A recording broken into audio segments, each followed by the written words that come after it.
d'abord, très longtemps en Europe, on ne croyait pas à la croissance africaine. Donc maintenant, certains décideurs économiques commencent à y croire, mais c'est encore fragile. Donc je pense que le plaidoyer continue à être nécessaire. Et puis, il faut aller plus loin.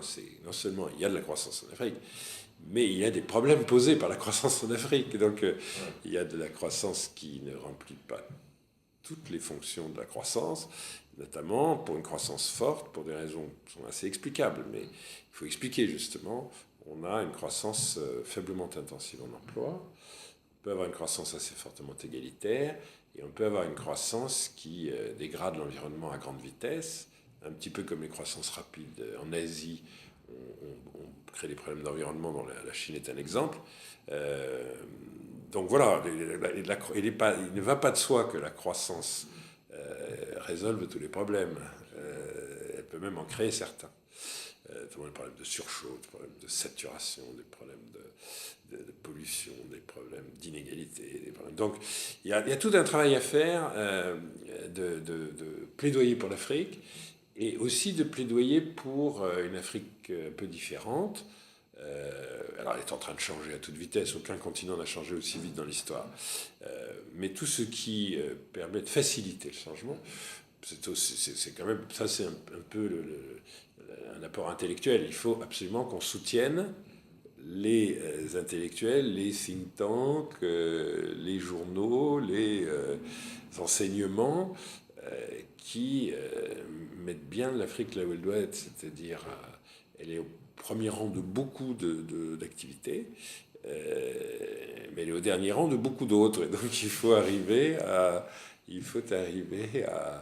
la faire monter, faire progresser toujours plus vite.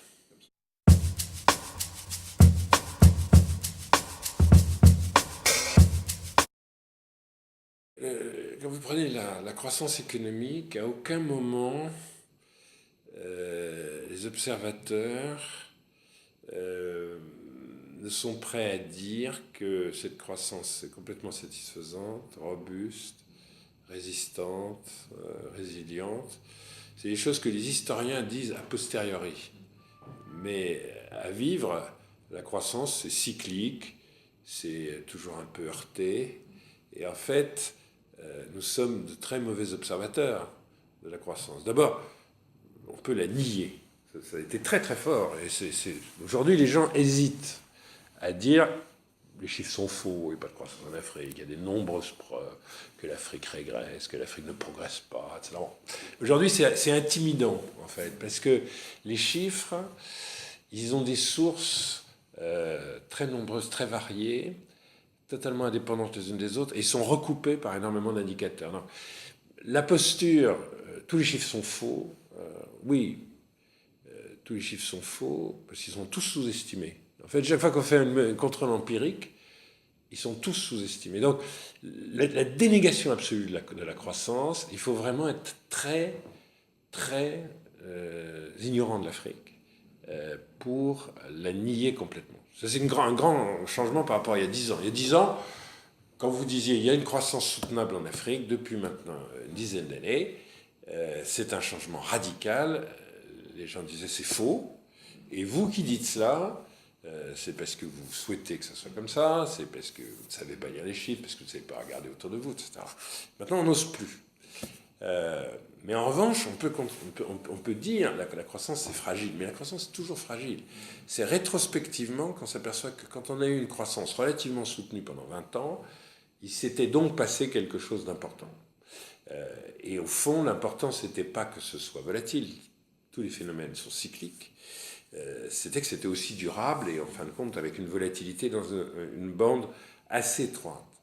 Donc, je dirais c'est pareil aujourd'hui. On a une pente de croissance pour l'Afrique qui est très bonne, à l'intérieur de quoi vous avez des différences par pays, par région dans les pays, et vous avez des différences par période, parce que ces phénomènes sont cycliques. Évidemment que quand le prix du pétrole baisse de 50%, pour certains pays, c'est une ressource, pour d'autres pays, c'est une contrainte d'avoir à payer une facture pétrolière.